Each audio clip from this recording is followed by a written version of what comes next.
Hi guys, welcome back to my channel. If you are new, please don't forget to like, share, and subscribe and hit the notification bell for more updates and more videos. What am I going to share is about the location of the Philippines. First, we need to know about the longitudinal lines. These are the lines that go from the North Pole to the South Pole of the Earth. And we have the latitudinal lines. These are the lines that run from east to west. And the lines that you can see, the vertical lines, this is the longitudinal lines, and the horizontal lines are the latitude lines. And we have here the equator. It is the line that divides the Earth into northern and southern hemisphere.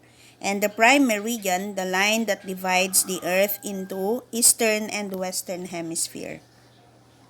The Philippine Archipelago is located in Southeast Asia. It is found between 4 degrees north and 21 degrees north latitude, and between 116 degrees east and 127 degrees east longitude. We also have the vicinal location, which refers to the relative location of a country. And maritime location, it refers to the relative location of the country with respect to its neighboring seas, oceans, and other bodies of water. Philippines is surrounded by bodies of water. It is bordered on the north by Luzon Strait, on the northwest of the West Philippine Sea, and the east by Philippine Sea, which opens up to the Pacific Ocean, on the south by the Celebes Sea, and on the southeast by the Sulu Sea. The island of the Philippines is composed of 7,100 big and small islands. It has three major island groups: Luzon, Visayas, and Mindanao. The territory, it refers to the land and water areas that fall within the jurisdiction of a country. It includes the country's territorial sea, airspace, subsoil, seabed, insular shelves, and internal waters. The island of the Philippines, Luzon, is the largest island in the country. It is followed by Mindanao. The Philippines has a total area of 300,000 square kilometers, and it ranks 22nd in terms of size among all the countries in Asia, and it is the sixth largest in the Southeast Asia. Philippine Territory. The Philippine Territorial Sea extends up to 12 nautical miles or 22 kilometers from the seashore. We also have the exclusive economic zone of 200 nautical miles or 370.4 kilometers, over which our country has right to explore, conserve, develop, and control the marine resources. The Philippines National Territory has been predetermined the Article 1, Section 1 of the 1987 Constitution. Parity rights. 1898. On December 10, 1898, Spain and United States of America officially ended the Spanish-American War by entering into peace agreement. In this treaty, Spain ceded the Philippines to the United States of America in exchange of $20 million. And Treaty of Washington in 1900.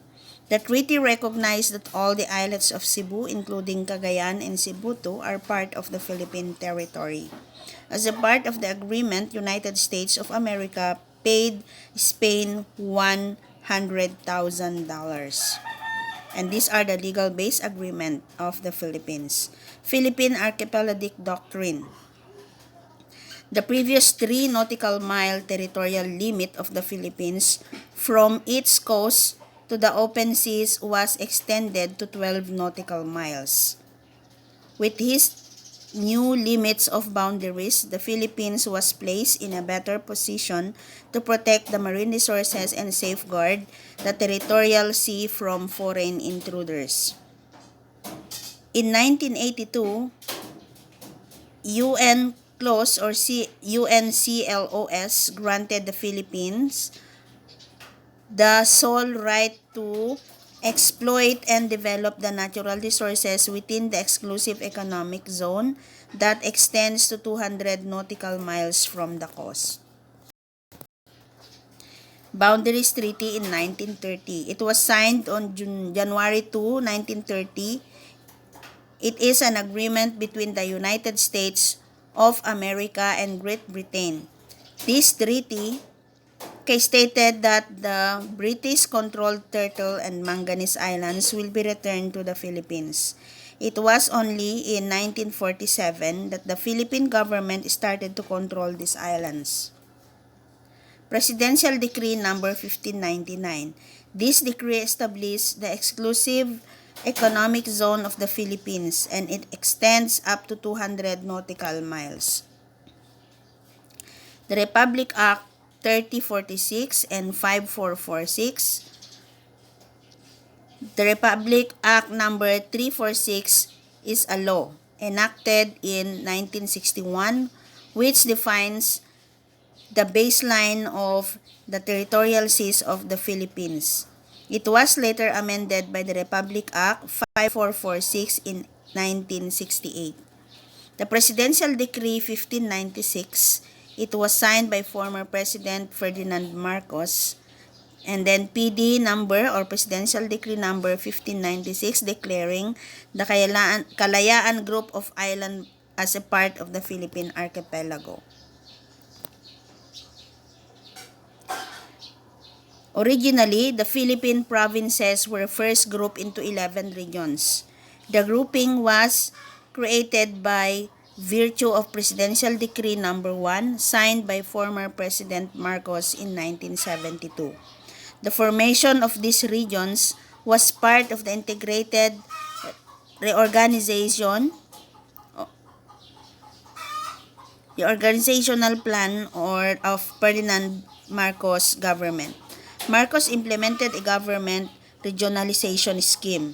Region 12 in Mindanao was created through Presidential Decree 742.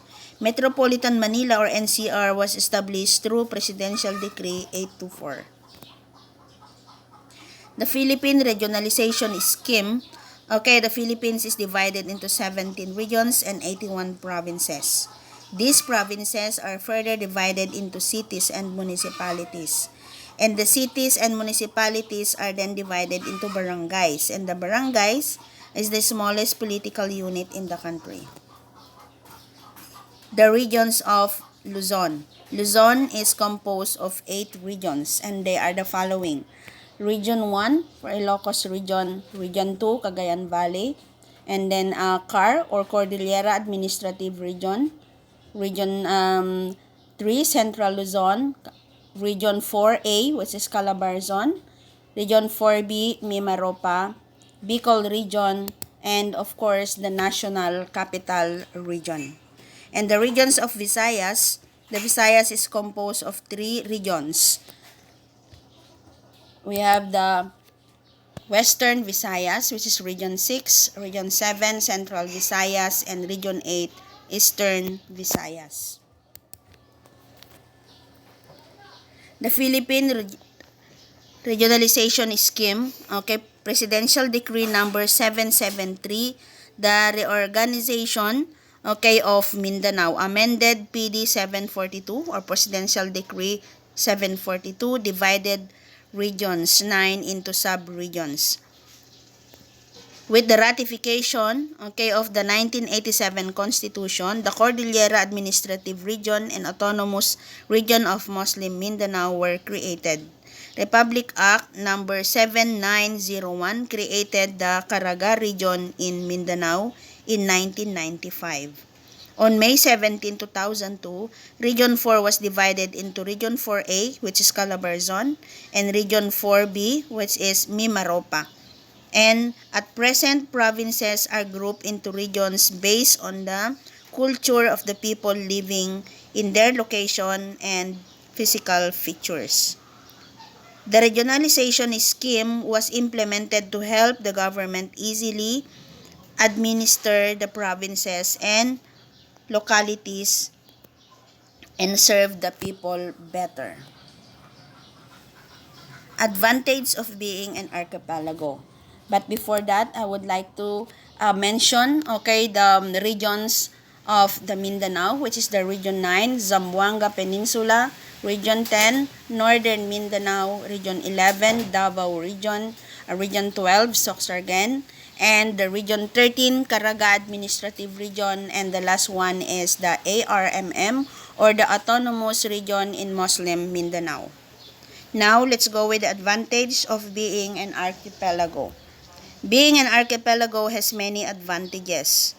The surrounding bodies of water in the country are excellent sources of fish and other marine products. This makes fishing a major industry in our country. The regions of Mindanao. Mindanao is composed of 6 regions, like what I have said a while ago. Advantage of being an archipelago is the surrounding water in our country contribute to the cool island temperature in the island. Our coastlines have excellent beaches. Most of these are the famous tourist destinations like Boracay in Aklan, Pagudpud in Ilocos Norte, and Dacac in Zamboanga del Norte. Such places offer a lot of aquatic activities like scuba diving, snorkeling, and boating. We also have excellent seaports. That's all for today. Thank you very much for watching. I love you all.